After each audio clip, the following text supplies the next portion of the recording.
మావా ఎక్కడున్నాం మావా మనమా? ఆకాశంలో.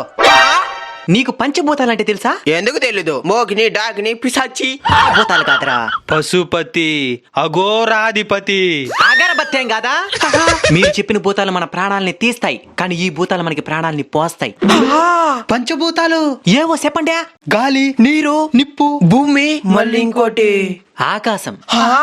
ఆకాశం. ఆ ఆకాశలింగం దగ్గరే ప్రస్తుతం మనం ఉన్నాం.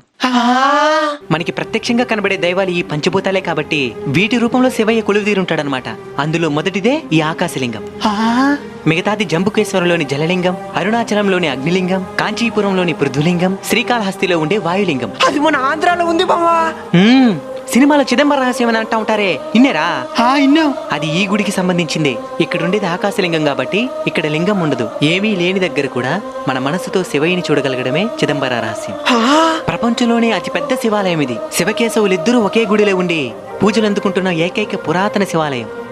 శివయ్యకి అమ్మవారికి డాన్స్ కాంపిటీషన్ జరిగింది కూడా ఈ గుడిలోనే. అందుకే ఇక్కడుండే శివయ్యని నటరాజు స్వామి అని అంటారు. ఇక్కడుండే నటరాజు స్వామి యొక్క బొటన వేలు భూవైస్కంత క్షేత్రానికి మధ్య బిందువు అని 8 సంవత్సరాలు శాస్త్రవేత్తలు పరిశోధన చేసి నిర్ధారణ చేసినారు.